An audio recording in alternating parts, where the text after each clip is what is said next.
Hello and welcome to another edition of Addition. I'm your host, Addy. I'm a product manager at Microsoft, a mathematician, futurist, tech optimist, artist, and creator. And I'm back Monday through Friday, bringing you the news, the hot topics in tech, an update on the market, some career advice, and let you know what I'm geeked out about this week. So apologies, there was no show on Friday. If you were following me on Twitter at AdditionPod, you would know that I was taking it off because this weekend was my birthday weekend. My birthday was just yesterday on Sunday, and it was an amazing weekend, restorative time off, but I am back. So if you are not already, subscribe on the YouTube, like this video as you're watching it. Follow me on Twitter so you can get the updates. I'm at AdditionPod or at Addy if you want to follow my personal Twitter. I'm on TikTok at AdditionPod, Instagram at AdditionAddy, and of course the Substack where you will never miss an episode. You get them straight into your email inbox, additionpod.substack.com. Okay, so let's get into the market, shall we? So, crypto markets. Bitcoin is down 8.71% in the past 7 days, hovering just above 30,000 at 30,022. Ethereum is down 15.3% in the past 7 days and is hovering just above 2,000 at 2,029. So I would say, people that are invested in crypto right now, they don't like to see Bitcoin below 30 and they don't like to see Ethereum below 2,000. So Bitcoin and Ethereum have been doing a good job of holding that 30,000 and 2,000 respectively mark. But I would say the overall sentiment in the crypto community is fear. There is a lot of fear right now in the markets. Most of the podcasts that I listen to are doing these whole, how did we get here? Should we have seen this coming? In response to the whole Luna UST, hindsight is 2020 in these scenarios. And there are also people making statements like, for example, Sam Bankman-Fried, the chief of FTX, which is a crypto exchange for institutional investors, he's saying that Bitcoin has no future as a payments network. So I would say some people are so scarred. Well, obviously he's still going to be in crypto because he's on FTX and he still believes in Bitcoin as an asset. But a lot of people are going to exit the crypto market right now. Crypto is very price driven in terms of interest, engagement, sentiment. That being said, crypto is still being talked about 24/7. However, the sentiment around crypto, the interest, the attitude is completely dependent on the price. And these prices are relatively low considering we just hit an all-time high last fall. And yeah, so the crypto market this year, I don't know whether people are going to get more confident. What I do know is that I'm not selling my crypto. That's basically my investment strategy. If I invest in it, I don't sell it. So we shall see. Let me know in the comments if you're holding your crypto, if you're selling your crypto, if you still believe in crypto, or if you have questions, let me know in the comments. Okay, the S&P 500. So it's down 2.4% in the past 5 days and down 15.57% year to date. So I call that out because the S&P 500 is recovering faster than these other indexes. And that's good because most of my money's in the S&P 500, but it's also a good sign that maybe we touched the bottom. The stock market may not necessarily drop again.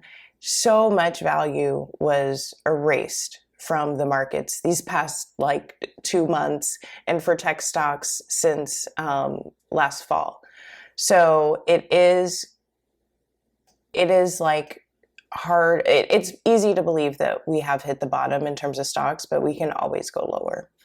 So NASDAQ, it's down 2.8% in the past 5 days, down 24% year to date. So I would say the stock markets, they are somewhat bouncing back. The great thing about public stock markets is that you can see the financial reports. So these aren't just completely based on sentiment or speculation like crypto. There's actual data to back it up. That being said, the data doesn't necessarily predict what the price is going to be, and it's not dependent.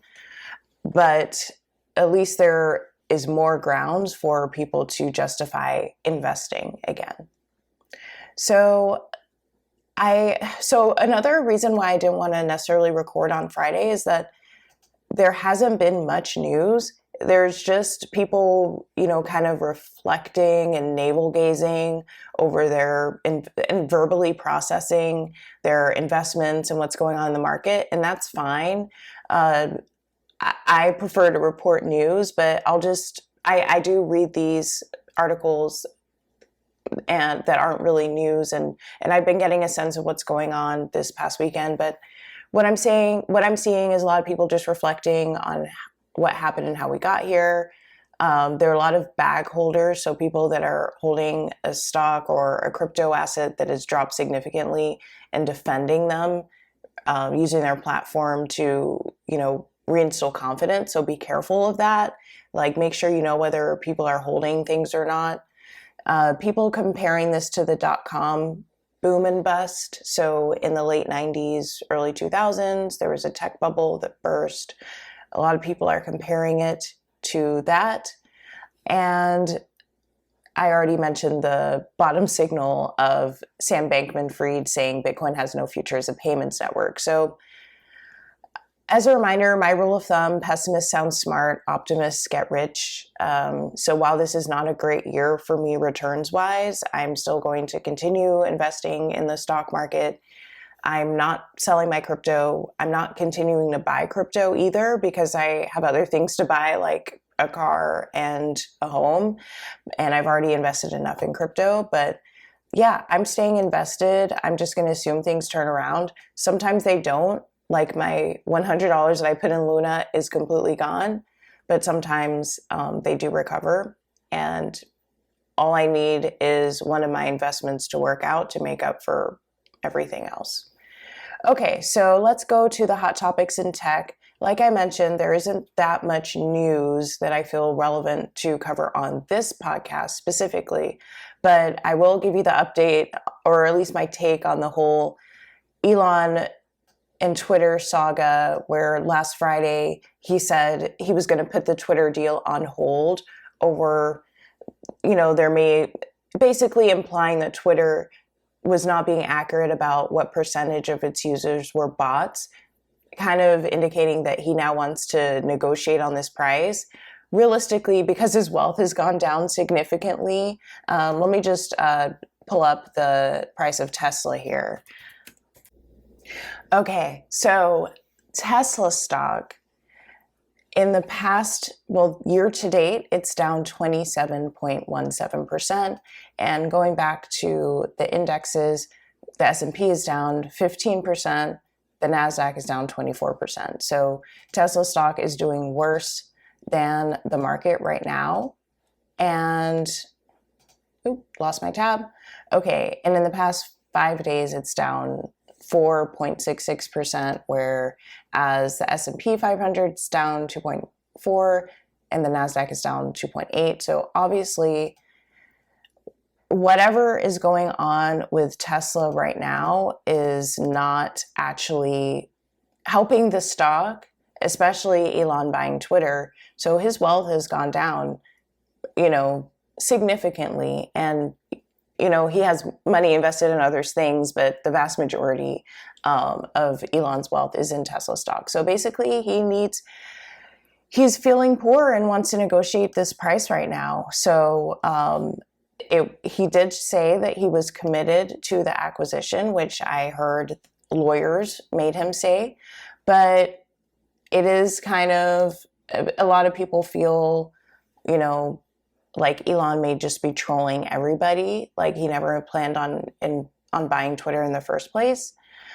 So yeah, that's why I don't necessarily like talking about this story, because it's not necessarily a story. The real story is the fact that a billionaire can control the news cycle based on teasing out that he's going to buy a company and making jokes and using Twitter as a platform to do it and capturing our attention and interest. That's the real story here. So moving forward with this Elon buying Twitter update, I'm going to frame it from that lens.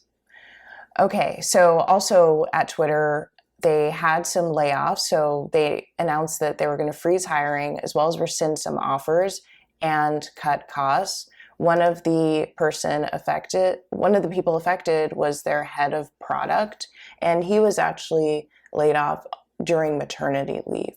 And a lot of people are surprised by this because with this head of product, we saw so much innovation in Twitter that we had not seen for the past, decade. But obviously that innovation didn't lead to, an increase of users, right? So I appreciate this head of products, changing the culture, or at least the engineering and product development culture of Twitter to ship more and ship faster. That being said, if the product is supposed to, increase the revenues and profitability of the company, he has not necessarily been achieving that.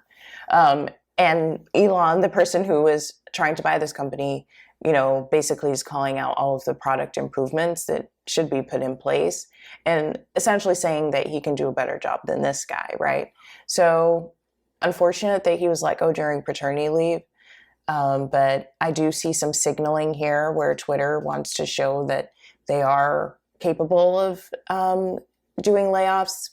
None of these companies want to be perceived as a woke company. So that's what's going on with Twitter.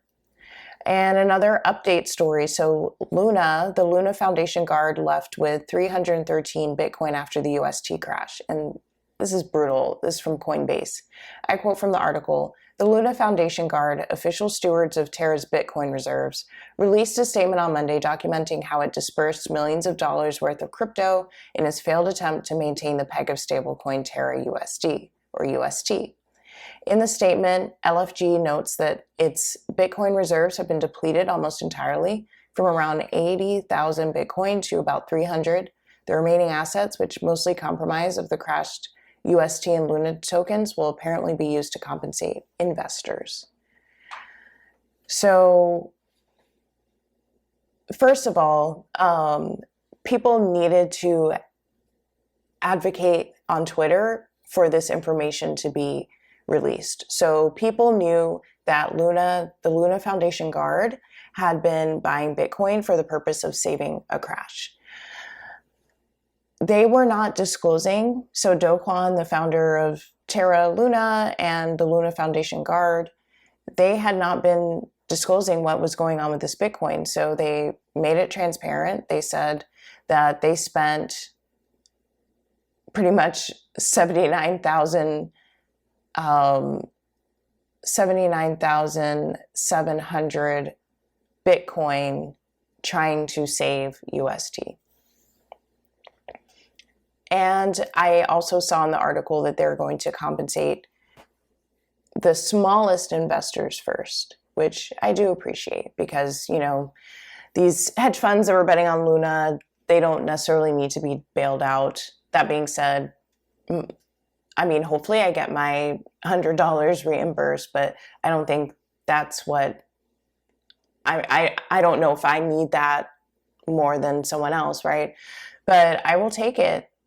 This story just continues to be devastating, and in hindsight, it's just so crazy that, we trusted this person, or some people trusted this person on the internet to basically do what the Federal Reserve is doing and, maintain price stability in this ecosystem. And crypto is all about not being centralized and not having to trust anybody. So Luna we're going to be referring back to the story in the future. I can't imagine not talking about this story, about what happens when things go wrong, and what happens in a bear market or in a bull market, how people can just assume price will continue to go up and not question things. Okay, so for the career segment, I just wanted to briefly just touch on layoffs and what type of roles are most vulnerable. I touched on this, a week ago, but when I heard about the Twitter exec stepping down, I realized that I do want to call out that executives are very vulnerable in layoffs, in case you're not aware, because they do have, command the highest salaries. Management may also be vulnerable because you can consolidate teams and have a single manager. So also be aware. For early career, recent hires, people getting hired directly out of college, also vulnerable because you don't necessarily have skill sets yet for the workplace. And when people make layoffs, they want to make the most efficient plan as possible. So the safest segment is the mid-career employee. So people who maybe have, 5 to 10 years of experience, because they are, their output compared to how much they paid, makes the most sense, or makes more sense than early career and executive people. Also, this was called out during the equity podcast. I will link it in the show notes. The departments that are most vulnerable are sales and marketing. And it doesn't necessarily matter what you're doing in sales and marketing. So while I am a product manager, I'm a product manager within the marketing org at Microsoft. So just be aware that these are the areas that are likely to be cut first. I'm not saying it's going to. Just be mindful. And as you're making your next move, depending on how long this recession is, you may want to make your move based on what's less likely to be cut. Like if you're at a startup, you're likely going to move to a more stable company. If you're marketing, maybe you'll move to engineering or product. If you are early career, maybe you'll gain some skills so you can compete for mid-career roles. So just touching on that, I don't want to be too doom and gloom, but we are going through a pretty critical time right now. So appropriately, what I'm geeked out about this week is the revamping of the book club, because we all need affordable activities. And what we are going to be reading for the summer is The Millionaire Next Door. So this is a book that I reread almost every year. And it's written by the late Thomas J. Stanley and William D. Danko. And I have the link to a free PDF as well as the link to buy it on Amazon. This book is about essentially a survey of 10,000 or so millionaires, and the person documenting his findings on what he sees, these surprising behaviors of millionaires that an everyday person wouldn't necessarily recognize. So going into this market that could be a recession, or that could be, vulnerable in terms of jobs, it's just a good reminder to reset our thinking. And basically it's a book that's all about frugality and being wise and prudent with your spending. So hopefully you will join in with me in reading the book. It's an absolutely life-changing book. And let me know in the comments if you are reading it. And if you want to be an official part of the book club, please subscribe to the Substack edition pod at substack.com, because that's how I'm going to send out the link to do a discussion on the book. So I think tech people especially will love this book because it's all about numbers and data. And it's also about money, which you care about, or you wouldn't be listening or watching Edition. Okay, well, I know I went over, but I missed Friday, so it's fine. So I hope you have a great week, and I'll talk to you tomorrow.